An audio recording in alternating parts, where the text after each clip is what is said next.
नमस्कार। आकाशवाणी से प्रस्तुत है समाचार संध्या।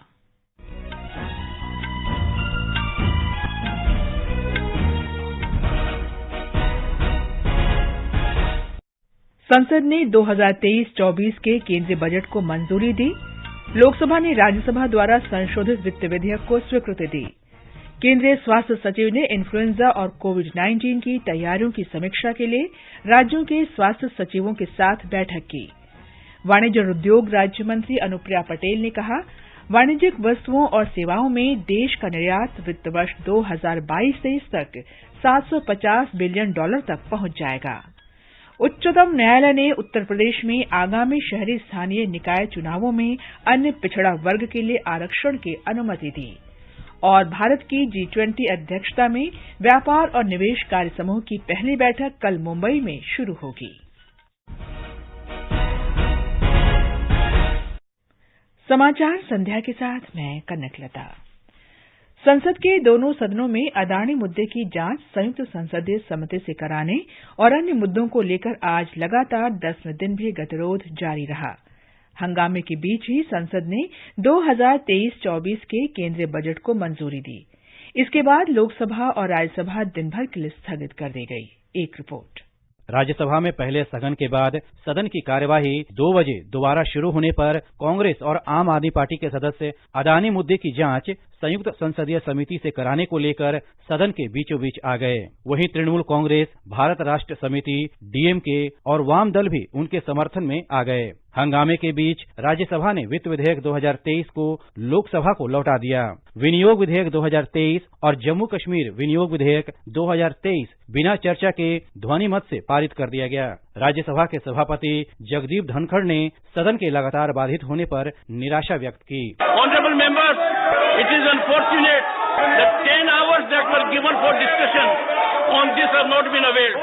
It is most unfortunate. This is a theater for discussion, debate, to put across points that matter in larger public interest. वहीं लोकसभा में आज पहले स्थगन के बाद शाम 4 बजे सदन की बैठक दोबारा शुरू होने पर विपक्षी सदस्य फिर से सदन के बीचों बीच आकर अपनी मांग के समर्थन में नारे लगाने लगे। हंगामे के बीच सदन ने राज्यसभा द्वारा संशोधित वित्त विधेयक 2023 को मंजूरी दे दी। पिछले सप्ताह वित्त विधेयक को लोकसभा की मंजूरी मिलने के बाद राज्यसभा भेज दिया गया था। दीपेंद्र कुमार, आकाशवाणी समाचार, दिल्ली।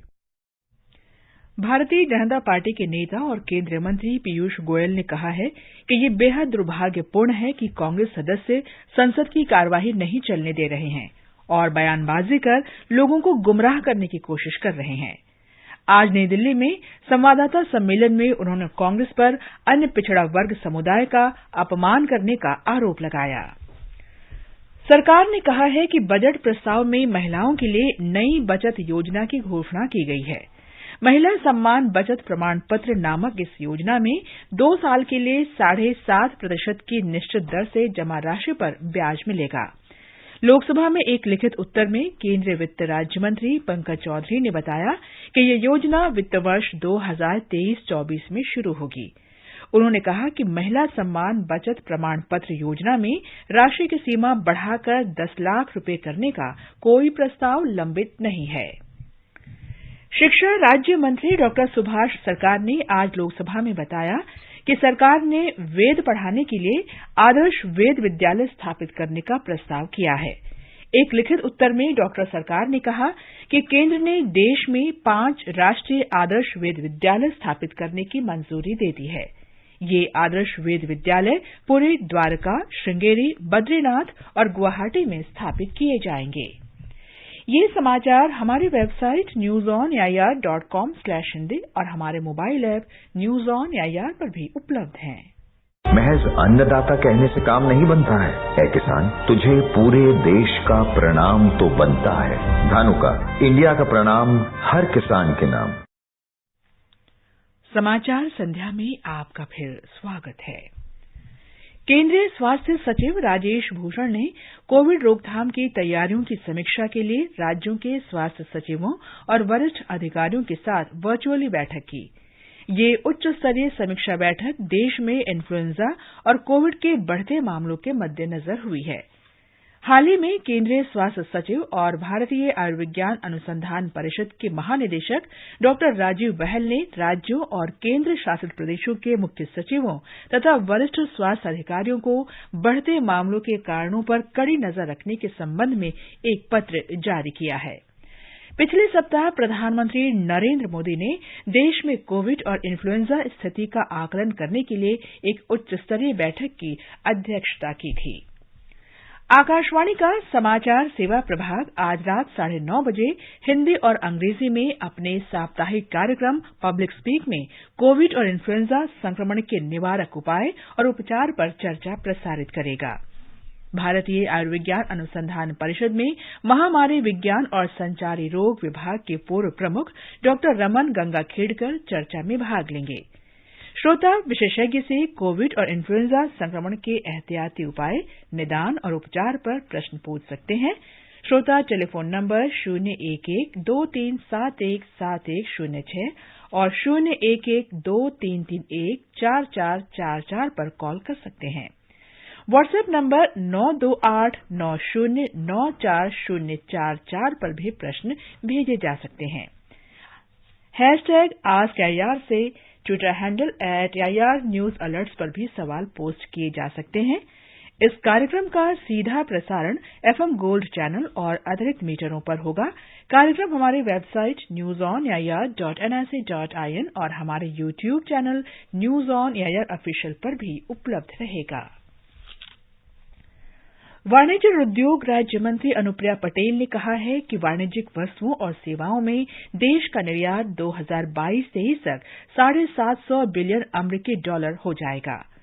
2021-22 में ये $650 बिलियन अमेरिकी डॉलर से अधिक था। सुश्री पटेल ने आज नई दिल्ली के प्रगति मैदान में इंडियासॉफ्ट के 23वें संस्करण का उद्घाटन किया।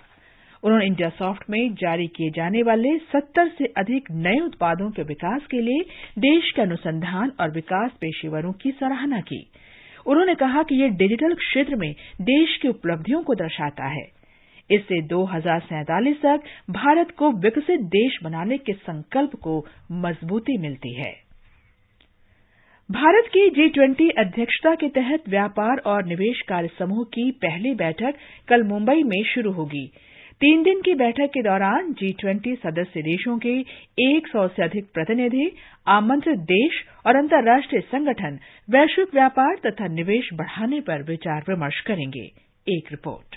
व्यापार एवं निवेश कार्य समूह की 3 दिवसीय बैठक का आयोजन 28 से 30 मार्च के दौरान मुंबई में किया गया है। भारत के G20 अध्यक्षता के दौरान यह कार्य समूह ग्लोबल वैल्यू चेन में विकसनशील देशों की सहभागिता बढ़ाने पर जोर देगा। वैश्विक व्यापार में MSME के सामने आने वाली समस्याएं दूर करने के लिए डिजिटल तकनीकी का उपयोग बढ़ाने पर भी सहमति की कोशिश की जाएगी। बैठक के पहले दिन कल व्यापारिक वित्त पर एक अंतर्राष्ट्रीय सम्मेलन का आयोजन मुंबई में किया गया है। केंद्रीय वाणिज्य मंत्री पीयूष गोयल इसका उद्घाटन करेंगे। आकाशवाणी समाचार के लिए मुंबई से जीवन भावसार। भारत की G20 अध्यक्षता के तहत G20 अवसंरचना कार्य समूह की बैठक कल से आंध्र प्रदेश के विशाखापट्टनम में शुरू होगी।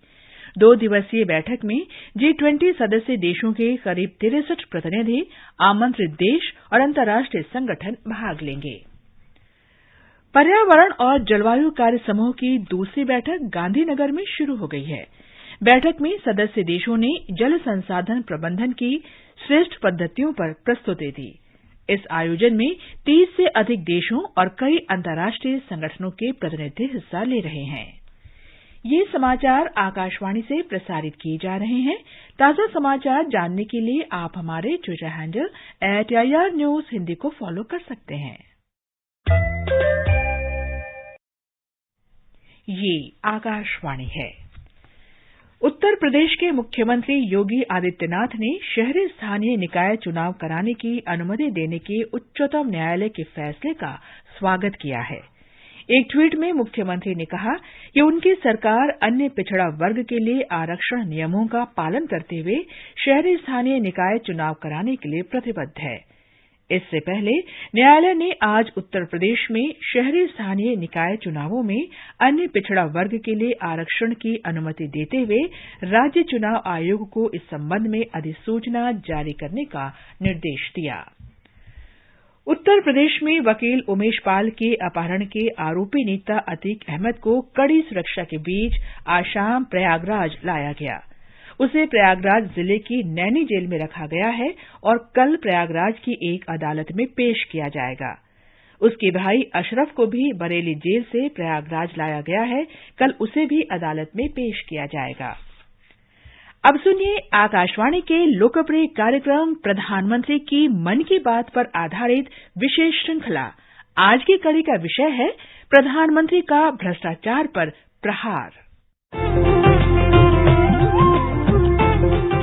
लोग, आवाज और सीधा संवाद, यानी आपके हम सबके मन की बात। जी हां, ऐसे ही करोड़ों लोगों से जुड़ जाते हैं हमारे प्रधानमंत्री हर महीने मन की बात प्रोग्राम के साथ। आकाशवाणी पर ये सिलसिला अप्रैल में 100वीं कड़ी के साथ जारी रहेगा। इस विशेष मौके पर मन की बात कार्यक्रम से प्रधानमंत्री के चुनिंदा संबोधनों को फिर प्रस्तुत किया जा रहा है। इस विशेष कार्यक्रम की 26वीं कड़ी में पेश है मन की बात का वो खास अंश जिसमें प्रधानमंत्री ने भ्रष्टाचार पर जोरदार प्रहार किया था। केंद्र की सत्ता संभालते वक्त देश की जनता से प्रधानमंत्री नरेंद्र मोदी ने भ्रष्टाचारियों पर लगाम लगाने का वादा किया था। तब प्रधानमंत्री ने कहा था कि न खाऊंगा न खाने दूंगा। उन्होंने सरकारी तंत्र से हर स्तर पर भ्रष्टाचार के खात्मे का संकल्प लिया था। अपने इसी संकल्प को प्रधानमंत्री ने 27 नवंबर 2016 को मन की बात में कुछ यूं दोहराया है। अभी भी कुछ लोगों को लगता है कि ये भ्रष्टाचार के पैसे, ये काले धन, ये बेहिसाबी पैसे, ये बेनामी पैसे, कोई न कोई रास्ता खोज करके व्यवस्था में फिर से ला दूं। वो अपने पैसे बचाने के फिराक में गैर कानूनी रास्ते ढूंढ रहे हैं। दुख की बात यह है कि इसमें भी उन्होंने गरीबों का उपयोग करने का रास्ता चुनने का पसंद किया है। गरीबों को भ्रमित कर, लालच या प्रलोभन की बातें करके, उनके खातों में पैसे डाल करके या उनसे कोई काम करवा करके पैसे बचाने की कुछ लोग कोशिश कर रहे हैं। मैं ऐसे लोगों से आज कहना चाहता हूं, सुधरना न सुधरना आपकी मर्जी, कानून का पालन करना न करना आपकी मर्जी, वो कानून देखेगा क्या करना, लेकिन मेहरबानी करके आप गरीबों की जिंदगी के साथ मत खेलिए।